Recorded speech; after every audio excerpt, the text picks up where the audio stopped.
بسم اللہ الرحمن الرحیم۔ خالد بن ولید۔ مسلمانوں کے 3 دن مکہ میں قیام سے مکہ کے لوگوں پہ مسلمانوں کو دیکھ کے حیرت بھرا خوش کن اثر پڑا، مگر ایک اعلان سے مکہ کے سرداروں کی منڈلی میں ہلچل مچ گئی۔ مکہ کے سب سے جرری، بہادر اور دانشور نوجوان گھڑ سوار دستوں کے سالار خالد بن ولید نے قریش کے روسا کے اجتماع میں اعلان کر دیا، سنو، ہر ذی عقل پہ یہ بات واضح ہو چکی ہے کہ محمد صلی اللہ علیہ وآلہ وسلم نہ جادوگر ہیں نہ ہی شاعر، ان کا کلام علموں کے رب کا کہا ہوا ہے، لہذا ہر ہوش مند شخص پہ لازم ہے کہ وہ ان کی اتباع کرے۔ جن لوگوں کے روبرو خالد بن ولید رضی اللہ تعالی عنہ نے یہ اعلان کیا، ان میں ان کا قریبی دوست ابو جہل کا بیٹا اکرمہ بھی تھا۔ وہ بے چین ہو کے اٹھا، بولا، خالد، محمد صلی اللہ علیہ وآلہ وسلم نے تمہارے باپ، تمہارے چچا اور کئی دوسرے اعزاء اور اقربا کو جنگ میں مروایا، تم کیسی باتیں کر رہے ہو؟ خالد بن ولید کا ایک ہی جواب تھا، اکرمہ، میرا دل بدل چکا ہے، حقیقت مجھ پہ آشکار ہو چکی ہے۔ ابو سفیان بن حرب بھی وہیں پہ تھا۔ وہ خالد بن ولید رضی اللہ تعالی عنہ سے الجھ پڑا، اپنے کچھ ساتھیوں کو لے کر خالد پر حملہ آور ہوا۔ اکرمہ نے ابو سفیان کا دامن پکڑ کے کھینچا اور کہا، ابو سفیان، اللہ کی قسم، جس خطرے کا تمہیں ڈر ہے میں بھی اسی سے خائف ہوں، ورنہ خالد کی طرح میں بھی وہی کہتا اور اس کے دین کو دل و جان سے قبول کر لیتا۔ مجھے اندیشہ ہے کہ 1 سال کے اندر اندر مکہ کے سب لوگ دین محمد صلی اللہ علیہ وآلہ وسلم قبول نہ کر لیں۔ ابو سفیان اکرمہ کی بات سن کر حیران ہو گیا۔ اس کی فوج کا سب سے بڑا برج خالد بن ولید اس کے ہاتھ سے گر گیا تھا، اب وہ اس کے دشمن کی تلوار پہنے جا رہا تھا۔ عمرۃ القضاء کے 2.25 مہینوں بعد خالد بن ولید رضی اللہ تعالی عنہ مکہ سے مدینہ کی طرف سے ایک مہاجر کی طرح چل پڑا۔ یہ سفر 8 ہجری کی بات ہے۔ سیدنا خالد بن ولید کی دل کی کومپل سے سبز خیر کا پتا تو عمرۃ القضاء کے موقع پر اپنے بھائی ولید بن ولید کا خط پڑھتے ہی کھل گیا تھا۔ ولید بن ولید مکہ آیا تو بھائی کو ڈھونڈتا رہا، تلاش کیا مگر خالد نہ ملا۔ آخر اس کے نام ایک خط لکھ کے اس کے کسی دوست کو دے گیا۔ خالد بن ولید کی بکھری سوچوں کو رخ مل گیا۔ خط کچھ یوں تھا، خالد، میں نے اس سے زیادہ حیرانی کی بات نہیں دیکھی کہ تیری رائے اسلام جیسے پاکیزہ عمدہ دین کو قبول کرنے سے ابھی تک ہچکچا رہی ہے، حالانکہ تیری عقل، تیری دانش ہے۔ رسول اللہ صلی اللہ علیہ وآلہ وسلم نے مجھ سے تیرا پوچھا بھی، تیرا حال دریافت کیا اور کہا، کدھر ہے خالد؟ میں نے عرض کر دی کہ یا رسول اللہ صلی اللہ علیہ وآلہ وسلم، اللہ عنقریب اسے آپ کے پاس لے آئے گا۔ آپ صلی اللہ علیہ وآلہ وسلم نے بھی فرمایا، تعجب ہے کہ خالد جیسا خردمند صاحب دانش بہادر ابھی تک اسلام سے نا آشنا ہے۔ آپ صلی اللہ علیہ وآلہ وسلم نے یہ فرمایا کہ اگر خالد مسلمانوں کے ساتھ مل کر باطل کا خاتمہ کرتا تو یہ اس کے لیے کافی بہتر ہوتا اور ہم دوسروں پہ اسے مقدم رکھتے۔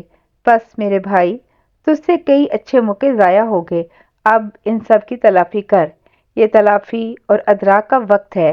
ولید بن ولید۔ بھائی کا خط پڑھ کے خالد بن ولید کو رستہ مل گیا۔ سوچتا تو عرصے سے رہا تھا، پہلے بھی جب وہ کسی مارکے میں مسلمانوں کے خلاف لڑ کر آتا تو اسے دل پہ بوجھ محسوس ہوتا، لگتا وہ ایک لا حاصل اور بے سود سمت میں خود کو ضائع کر رہا ہے۔ حدیبیہ کے موقع پر خالد کو خیال آیا کہ مسلمانوں پہ نماز کی حالت میں گھڑ سوار دستے سے حملہ آور ہو۔ خالد اپنے ارادے کے باوجود یہ نہ کر سکا۔ اسے محسوس ہوا جیسے اس کے ارادے سے آقا صلی اللہ علیہ وآلہ وسلم باخبر ہو چکے ہیں۔ خالد بن ولید بعد میں بتایا کرتے تھے کہ اس لمحے ہی میں جان گیا تھا کہ یہ شخص من جانب اللہ ہے۔ خالد بن ولید پہ اپنی خالہ سیدہ میمونہ رضی اللہ تعالی عنہا کے فیصلے سے بھی بہت اثر پڑا۔ اس نے سوچا کہ ایک عورت اس سے بہتر اور جلدی خیر کا فیصلہ کر سکتی ہے۔ پھر وہ تو مکہ کا مانا ہوا سب سے کامیاب رسالے کا سالار تھا۔ جنگ کے میدان میں اس کا ذہن عقاب کی آنکھ بن کے سرت اور نشانے پہ ایسے شاندار فیصلے کرتا کہ کسی جنگ میں اسے کبھی ہار نہ ہوئی۔ اب پہلی بار زمانہ امن میں خالد بن ولید رضی اللہ تعالی عنہ نے جنگی حکمت عملی جیسا جیتا فیصلہ کر لیا تھا۔ وہ مدینہ جا رہا تھا۔ کس میں ہمت تھی کہ خالد بن ولید کو روکے؟ الٹا وہ اپنے دوستوں کو کہہ رہا تھا، جلد یا بدیر تم ایمان لے آؤ گے، آؤ اب میرے ساتھ چلو۔ خالد نے اکرمہ کو دعوت دی، اکرمہ ٹال گیا۔ خالد نے صفوان بن امیہ بن خلف کو کہا، وہ بھی نہ مانا۔ خالد بن ولید نے جانا تو تھا ہی، بس دل چاہا سفر میں کوئی ساتھ ہو۔ اکرمہ اور صفوان سے نا امید ہو کر کعبے کے کلید بردار عثمان بن طلحہ سے ملا، بولا مدینے جا رہا ہوں مسلمان ہونے، چلو گے؟ عثمان بن طلحہ تو تھا ہی اللہ کے گھر کا چابی بردار، نسل در نسل سے چابی انہی کے خانوادے میں رہتی آئی تھی، ابھی تک اسی نسل کے لوگوں کے پاس ہے۔ وہ چابی گھومنے اور مدت سے بند کیے دروازہ کھلنے کا سمے تھا۔ کلید کعبہ کلید بردار کے من میں ہلتی ہے، دروازہ کھلتا ہے اور عثمان بن طلحہ کا چہرہ بدل جاتا ہے، اس کی آنکھوں میں ستارے جھلملا جاتے ہیں اور وہ کہتا ہے کہ چلوں گا، مسلمان ہوں گا۔ خالد اسے دیوانہ وار گلے لگاتا ہے، دونوں اپنی سواریاں مکہ سے مدینہ کی طرف موڑ لیتے ہیں۔ عجیب راز ہے، بہت اہم راز ہے، اللہ اپنی طرف بلانے والوں، اپنے گھر کے سالاروں اور کلید برداروں کو بھی جب اپنی طرف کی راہ دکھاتا ہے تو انہیں اپنے گھر، اپنے شہر مکہ سے مدینے کی طرف کے راستے پہ ڈال دیتا ہے۔ اللہ جانتا ہے، اللہ اسے ملتا ہے جو مدینے والے صلی اللہ علیہ وآلہ وسلم سے مل کر اللہ کو ملنے آتا ہے۔ مکہ کے یہ مسافر مدینے کی طرف بڑھتے رہے۔ جس روز خالد بن ولید رضی اللہ تعالیٰ عنہ اور عثمان بن طلحہ رضی اللہ تعالیٰ عنہ مکے سے مدینہ جا رہے تھے، وہ بڑا خوش نصیب دن تھا۔ اسی دن مکہ کا ایک اور سردار، فوج کا سالار عمر بن عاص کے اندر کی کیمسٹری بھی بدلی ہوئی تھی۔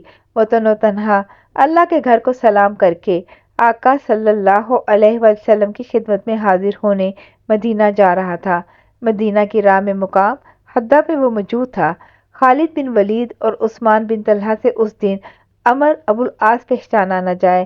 عمر بن ابو العاص کا چہرہ اس دن الگ شان سے دمک رہا تھا۔ ادھر خالد اور عثمان کے چہرے بھی نور آقا صلی اللہ علیہ وآلہ وسلم کی محبت سے دھلے چمکے ہوئے تھے۔ جب پتہ چلا کہ تینوں کی منزل ایک ہی ہے تو تینوں بہت خوش ہوئے۔ عمر بن عاص رضی اللہ تعالیٰ عنہ ان تینوں میں بڑی عمر کے تھے۔ اس وقت خالد رضی اللہ تعالیٰ عنہ کوئی 30 سال کے تھے، عثمان رضی اللہ تعالیٰ عنہ 37 سال کے اور عمر بن عاص 48-50 سال کی عمر کے تھے۔ خوش گفتار، شیریں بیان، قادر الکلام، مدبر اور سپہ سالار۔ تاریخ میں سیدنا عمر بن خطاب رضی اللہ تعالیٰ عنہ کے عہد خلافت میں انہی کے ہاتھوں مصر مسلمانوں نے فتح کیا تھا۔ عراق اور شام کی فتح خالد بن ولید کے ہاتھوں لکھی ہوئی تھی۔ جب انہوں نے جنگ یرموک میں دنیا کی عظیم سلطنت کو فتح کرنا تھا، اس دن کیسر و کسریٰ کے دونوں فاتح مدینہ میں آقا صلی اللہ علیہ وآلہ وسلم کے غلام بننے حاضر ہو رہے تھے۔ وہ کوئی عام دن تھوڑی تھا۔ خالد کو اللہ کی تلوار بننے کا لقب تھوڑے دنوں کے بعد ملنے والا تھا۔ وہ بڑا خوش بخت اور دن تھا۔ تیسرا ان میں اللہ کے گھر کے دروازے کا کلید بردار تھا، جس کے خانوادے میں قیامت تک وہ نور گھر دروازے کی چابی رہنا تھا۔ وہ کتنا روشن اور بخت آور دن تھا۔ نہ کوئی جنگ ہوئی، نہ کوئی مارکا، نہ کوئی تبلیغی مشن کیا، نہ کوئی بحث و تکرار۔ پھر ایک ہی دن میں مکہ کے 3 معزز ترین روسا خود اپنی سواریوں پہ چڑھ کے اپنی مرضی سے اپنی اپنی مدت سے پالی ہوئی انا کا بت توڑ کے نور کی مجسم صورت کل آقا صلی اللہ علیہ وآلہ وسلم کے حضور حاضر ہو رہے تھے۔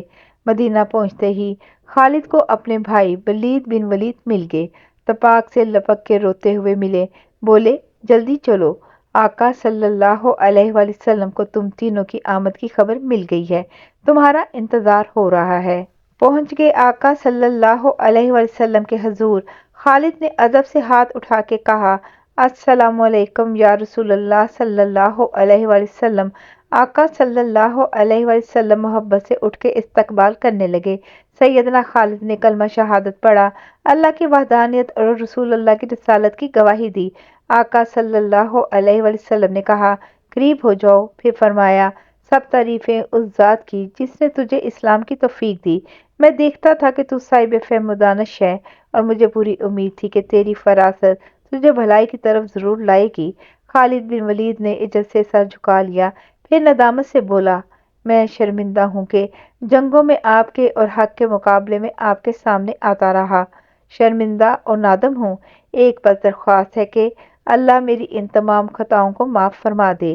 آقا صلی اللہ علیہ وآلہ وسلم مسکرائے اور فرمایا، اسلام ان تمام خطاؤں اور گناہوں کو ختم کر دیتا ہے جو اس سے پہلے ہو چکے ہیں۔ پھر خالد بن ولید کے لیے آقا صلی اللہ علیہ وآلہ وسلم نے خیر و برکت اور معافی کے لیے دعا کی۔ سیدنا خالد بن ولید کے بعد عثمان بن طلحہ اور پھر عمر بن عاص نے آقا صلی اللہ علیہ وآلہ وسلم کے دست مبارک پہ بیعت کی۔ سیدنا عمر بن عاص آقا صلی اللہ علیہ وآلہ وسلم کے سامنے دو بیٹھ کے اپنے آنسو نہ روک سکے، بچوں کی طرح بلبلا کے روئے، صرف منہ سے اتنا نکلا، آقا شرمندہ ہوں، پرانے گناہوں کی معافی دلا دیں۔ آقا صلی اللہ علیہ وآلہ وسلم نے اسے بھی یہی بات کی جو خالد سے کی تھی، ساتھ یہ بھی فرمایا، اسلام کی طرح ہجرت بھی گناہوں کو ختم کر دیتی ہے، اور تم تینوں نے تو دونوں کام کیے ہیں، اسلام بھی لائے اور ہجرت بھی کی۔ جس دن یہ تینوں جلیل القدر قریش کے روسا مسلمان ہوئے، آقا صلی اللہ علیہ وآلہ وسلم نے خوش ہو کے اپنے صحابہ سے فرمایا، مکہ نے اپنے جگر گوشے ہمارے حوالے کر دیے۔ انہی جگر گوشوں نے تاریخ کے جگر میں روم، مصر، عراق اور ایران کی فتوحات کی تحریر رقم کرانی تھی۔ سیدنا عمر بن خطاب رضی اللہ تعالیٰ عنہ کے عہد خلافت میں جو آقا صلی اللہ علیہ وآلہ وسلم کے پاس بیٹھے مسکرا کے انہیں دیکھے جا رہے تھے۔ جاری ہے، جزاک اللہ خیر۔